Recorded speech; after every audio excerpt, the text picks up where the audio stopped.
Hello and welcome to another episode of the 8-9 Garage. I am your host, Mustang Shane, or Shane, whatever you want to call me.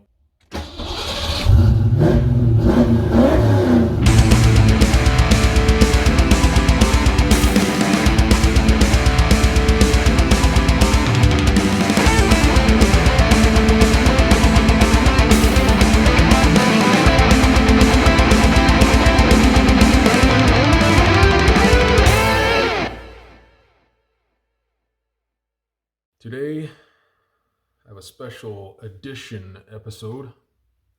We're at the end of what will be known by many as the worst year ever, 2020. That is not to say that 2020 did not bring us some good things, such as this channel. And another thing that is very near and dear to me, which is music.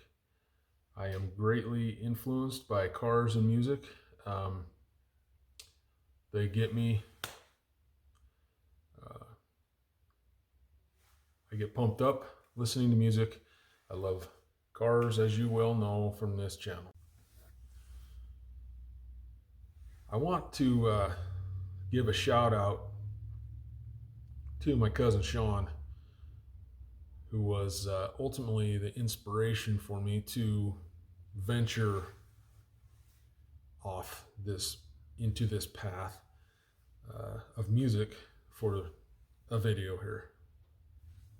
Thanks, Sean. Let's go, and today's episode will be reviewing my personal favorites in music for the year 2020. This does not mean that they are the tell-all for everybody. This does not mean that you need to flame me because I forgot so-and-so. No need to come at me, bro, because I didn't put your favorite band on or whatever. This is what speaks to me, the music that speaks to my heart, speaks in my brain. I have a very mechanical brain. I have a technical brain. But that does not mean that I know how to play an instrument. So, my instruments are my tools. And also my brain. But that does not mean that I cannot listen and appreciate some of the most technical, amazing music on the planet. So as I said, 2020 delivered us quite an egg of a year.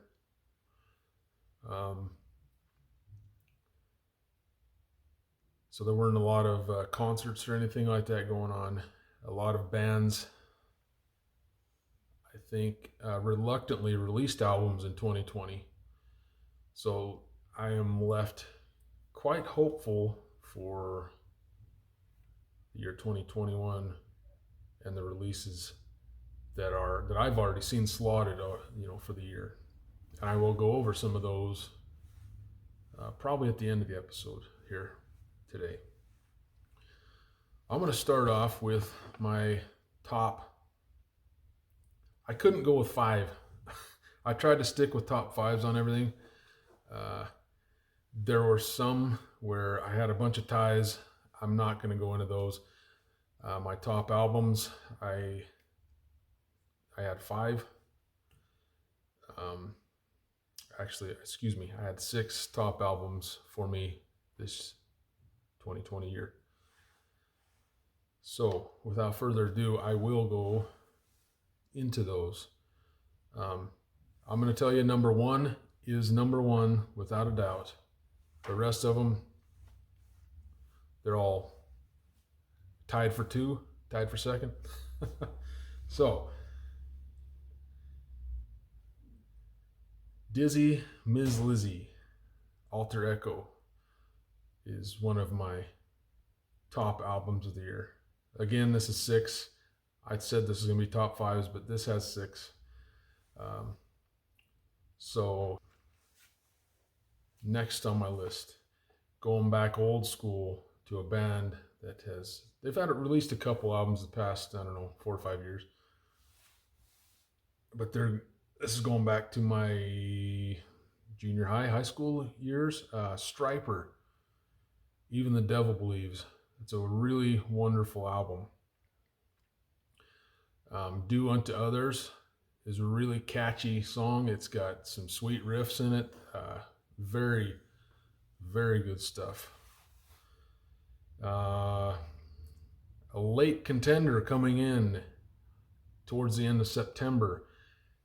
I may say this wrong. I'm saying it the way it's spelled. They're from, I should know this. I think they're from Sweden. Skeleton, Nemesis. It might be pronounced skeleton, I don't know, but it's spelled with 2 O's. So I'm saying Skeleton, Nemesis. Wonderful album. The next album was released. I'm going to butcher their names, so I'm not even going to attempt to say their names. 2 guys from Soilwork formed a band called the Night Flight Orchestra. That comes in as one of my top albums. Aromatic is the name of it. Transmissions, dude, wonderful song. I probably shouldn't be saying those because I'm giving away my top songs. I'm going to shut up about those now. The next one, the long awaited. I can't remember the time between his last album and this album. Roughly 10 to 12 years-ish. Mr. John Petrucci of Dream Theater. My personal favorite guitarist on the entire planet. Teamed up with the man, Mike Portnoy, who is my favorite musician on the planet. Petrucci, my favorite guitarist. Portnoy, my favorite drummer, and my favorite musician overall. Anything he touches, I swear, is gold. They might as well call him Midas. That brings me to my number 1 album of 2020. That is Sons of Apollo, MMXX. Dude. What a wonderful, wonderful album that is. It turns out that was also the only concert that I was able to attend in 2020. January 28th, I think, 2020, Commonwealth Place, Salt Lake City, roughly 40 miles from here. I forgot to display this. Night Flight. This is the Night Flight Orchestra. Divinals is another wonderful song as well. I meant to mention that. At the Sons of Apollo show, I was very lucky to get this album, which was signed by all of them. Bumblefoot is another one of my favorite guitarists, and he is part of Sons of Apollo. Jeff Scott Soto on vocals, just absolutely amazing. Billy Sheehan on bass. If you know Billy Sheehan's older stuff, you know it's fantastic. Also was at that same show was Tony Mcalpine. Another one of my, we're going years. I probably listened to him before I listened to Petrucci, or, I'm talking clear back in the Satriani years when I started listening to him. And at that show, not only did I get the signed CD, I also got a drumstick signed by Portnoy. I was told by his band, I don't know what he is, drum tech, something like that This is his right hand stick because it's all beat here, and his left would have some beatings here. That's what he told me. Playing drums for Tony Mcalpine that night. I'm probably going to butcher his name as well. But, and this sounds really stupid of me to say this, he is my second favorite drummer of all time. And I got to see both of them on the same night. I was not aware he was drumming for Tony that night. And when he came out on the stage, I was like, that guy looks familiar. But he was shorter than I was anticipating. I didn't realize he was that short. And then he started wailing on the drums, and I was like, that is Achilles Priester.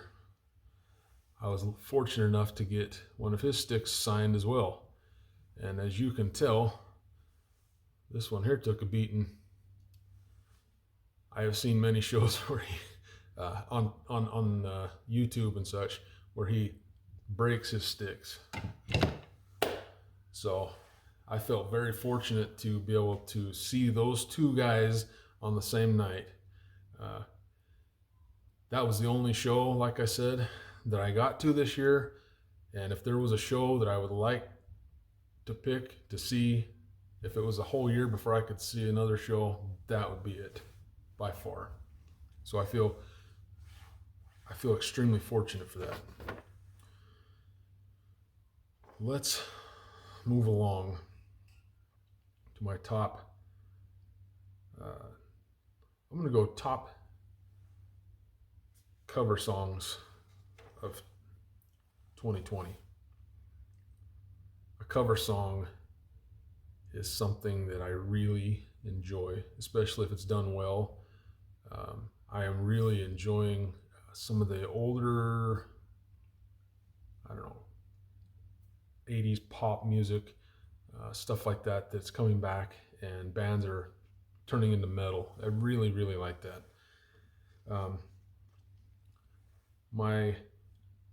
This is not in an order though. I don't have a top, I don't have a favorite here. So I'm just gonna go down my list. I actually listed 6 here because I couldn't narrow this one down to 5.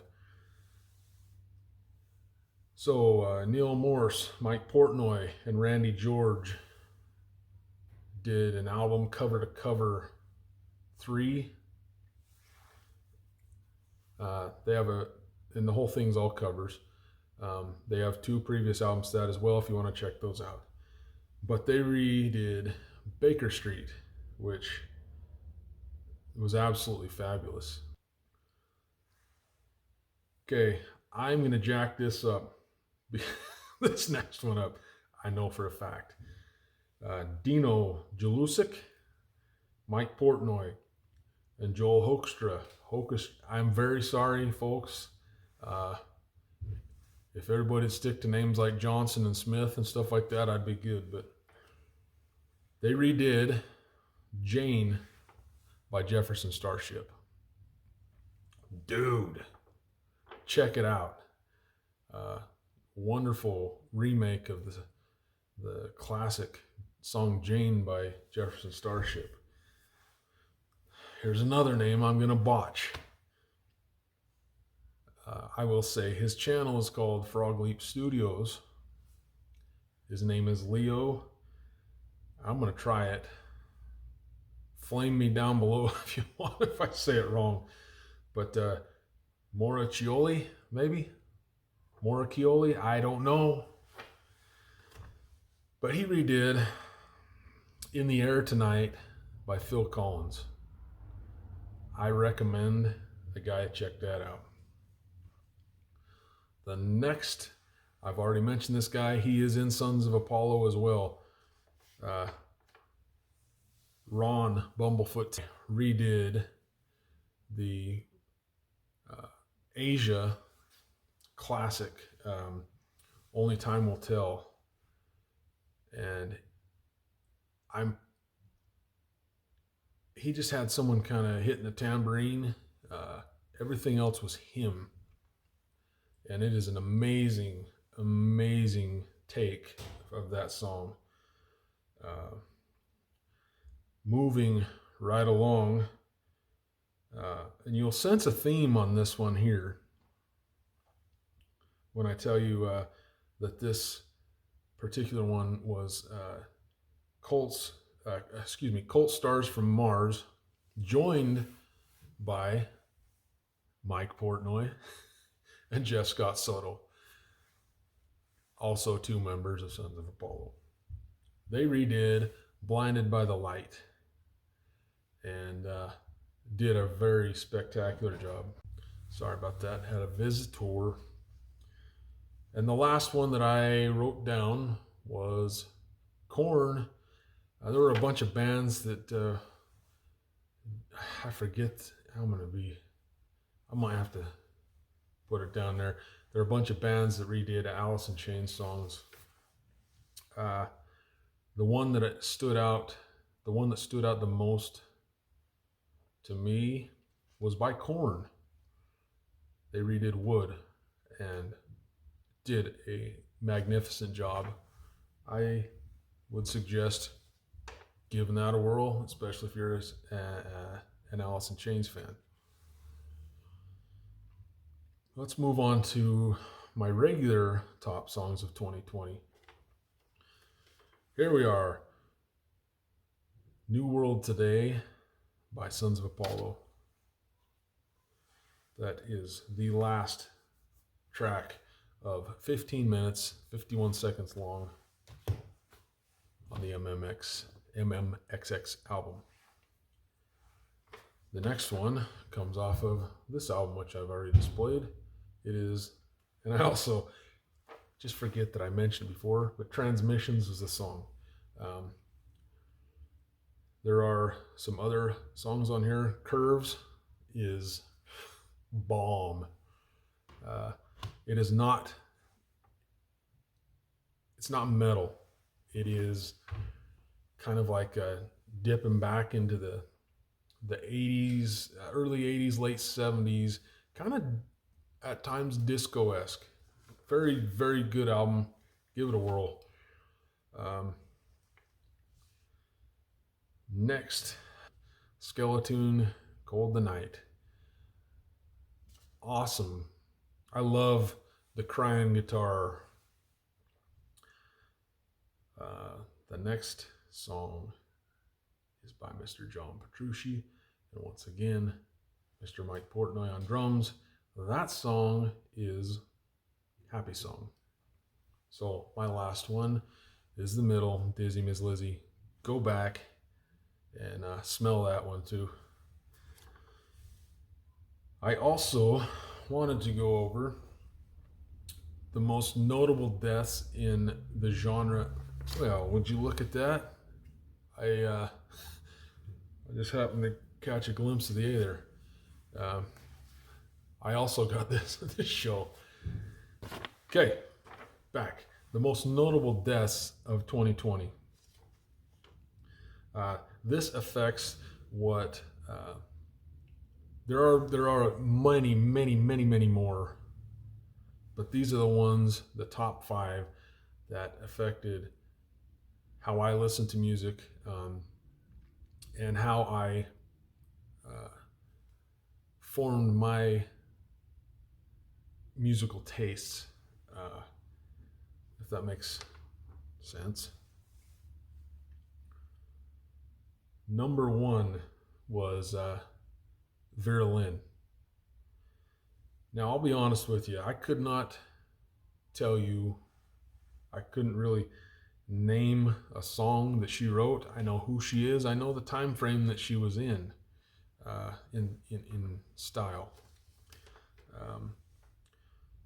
Pink Floyd, on the album The Wall, wrote a song called Vera. That song is about Vera Lynn.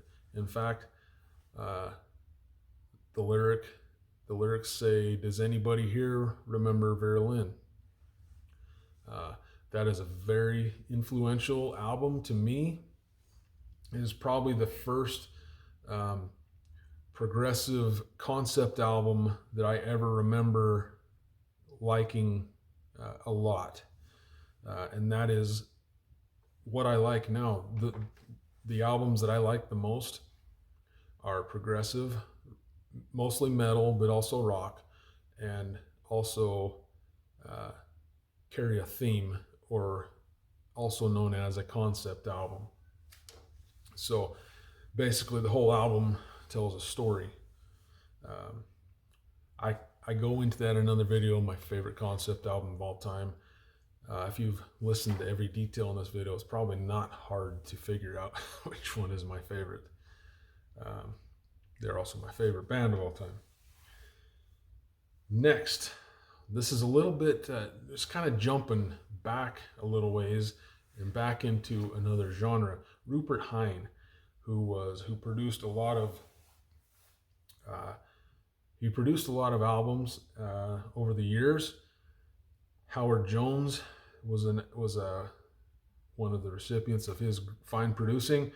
So was Rush, and also there's a band that a lot of people may not remember from the mid to late 80s called Saga. I am a huge Saga fan. Their album Worlds Apart is fabulous, if you've never heard that. He also produced the soundtrack for, in my opinion, one of the best movies of all time, Better Off Dead. Moving right along here, this is another music producer, Martin Birch. He produced stuff for Maiden, Whitesnake, Black Sabbath, Fleetwood Mac.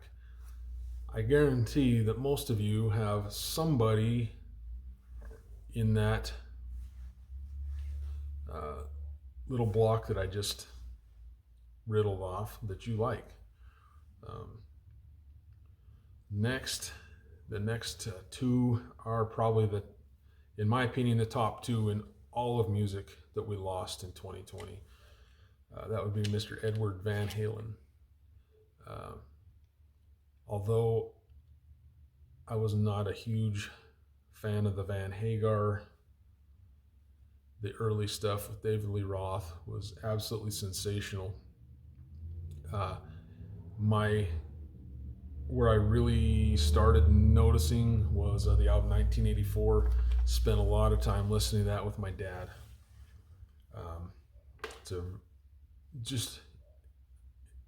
It's one of the best rock albums of all time, period. And probably here on this last one, there are a lot of people that will agree with me on this one. No matter what type of music you like, he probably influenced, and Eddie Van Halen did as well, but this fellow probably influenced someone in almost every genre. I would think that would be Mr. Neil Piert. There aren't many drummers that list their influences that he's not on the list, no matter what genre they're in.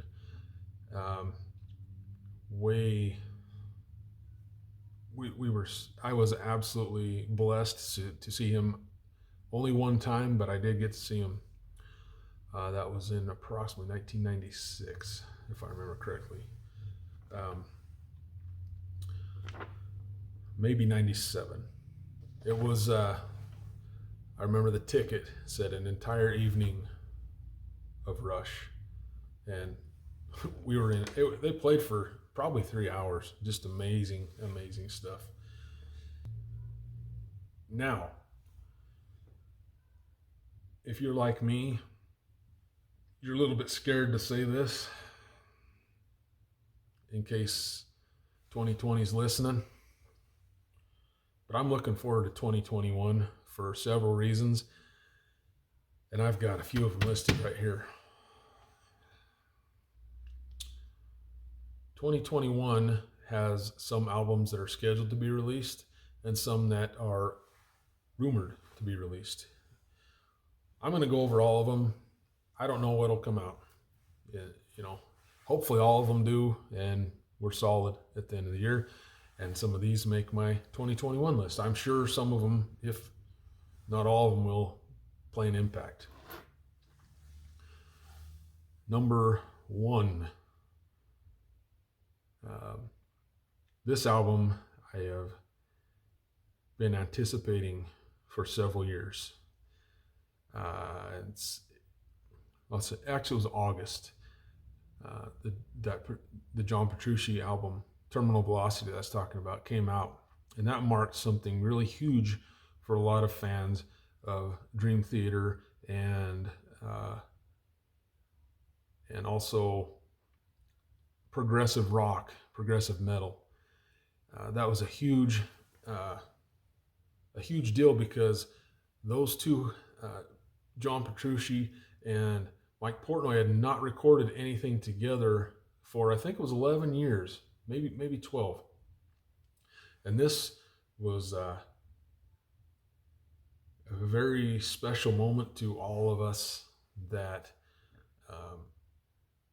were kind of saddened when there was a breakup, when Portnoy left Dream Theater.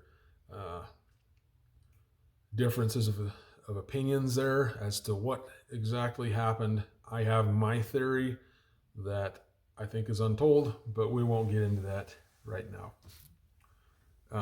Well, I'm not the only one that shares that theory, I'll just say that. So that story brought us, sorry about that. That story brought us to my number 1 excitement album of 2021 that it has been confirmed after being rumored for 3 or 4 months. It has been confirmed that Liquid Tension Experiment is releasing a 3rd album that will have John Petrucci on guitar. It will have Mr. Mike Portnoy on drums. It will have Tony Levin on bass and Jordan Rudess on keys. My favorite keyboardist of all time is also Jordan Rudess. Just to get that out there. My next, this is actually probably going to be the first album on this list that will be released. I think it is the first week of February. It's Evergrey's album, Escape of the Phoenix. If it is anything like their release of 2019, The Atlantic, we are all in for a wonderful treat. I mean, all their music is great. I can listen to any of it. I don't think I've heard a song that I didn't like by them, but The Atlantic was a concept album of sorts, and it was fantastic. I Shall Move On Now, and I may butcher this one up.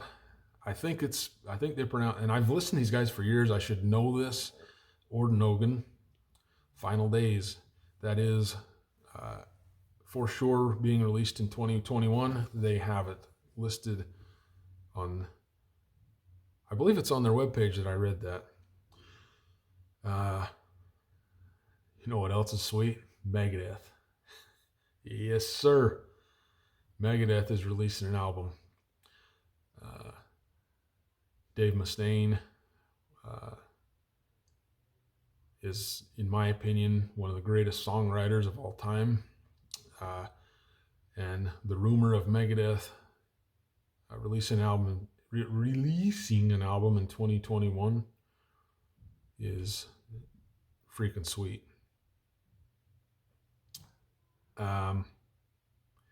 Here's another one, kind of off the beaten path of the genre I've been kind of sticking around. That is the Dead Daisies. And I'm going to tell you right now, my favorite drummer is Mike Portnoy. My favorite singing drummer is Dean Castronovo. Dude, can that guy sing? Straight up sounds more like Steve Perry than Steve Perry himself. Dude has such an amazing vocal range. How he can do that and play the drums at the same time live is just amazing. He did play in Journey for a little bit. I suggest that if you have not heard Mother Father with him playing drums and singing, wheel on down the YouTube train, get up in that search bar and put Mother Father Dean Castronovo. You spell Dean, D-E-E-N, not D-E-A-N. And another fabulous announcement or rumor is Maiden says they're going to be releasing a new album. Granted, it's not the old 80s stuff, but they still make some killer music. And sticking on the Maiden train, Mr. Adrian Smith and Richie Kotzen are releasing an album together. They have released one single off of it, which is pretty good. And I'm very excited to hear that. I'm a huge Adrian Smith fan. I'm a huge Richie Kotzen fan. If you hear this, Richie, I want you to please, please, please do a cover album of Soundgarden tunes. That I have tooted your horn for so long as being the closest voice to Chris Cornell that I've ever heard, and I would love to see that happen.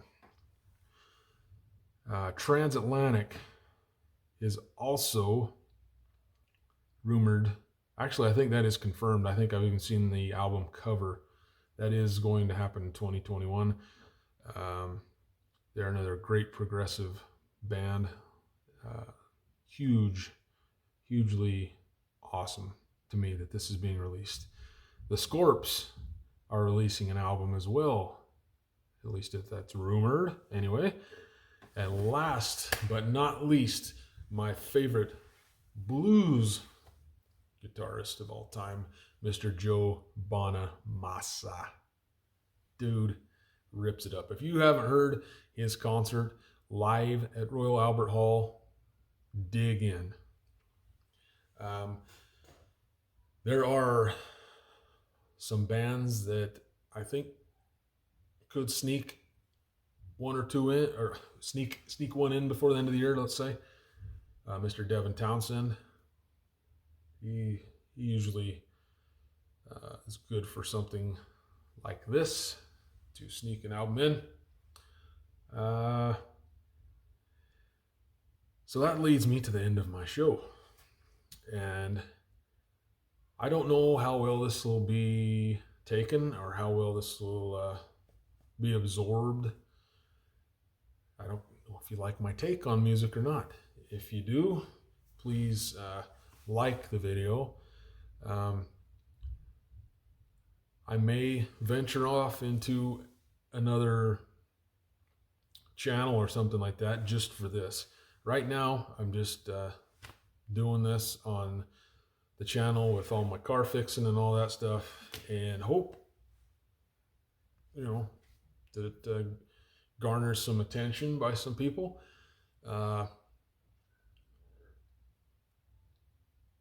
My stomach is just a rumbling. I don't know if that's catching it on the camera or not. But anyway, thank you for watching. Much appreciated. Much thanks to my cousin Sean for inspiring me to open up about my music and my musical tastes. My cousin Sean is a fantastic guitarist. I will put the link to his channel down below. And go check him out. Pretty righteous stuff. Take care, fellers and ladies. Like, share, subscribe. Hit that subscribe button, please. I'm trying to get to 100. 100 will allow me to start doing some other things. I never dreamed I would be to 60 this quick. About a month ago, I had 30, and all of a sudden, I got 30 more. So I appreciate you guys subscribing. It means a lot to me. I'm sorry. I'm trying to get better camera equipment. It's been a rough year for me, and I'm just doing what I can with what I got when I can. So take care. Love you guys. Peace.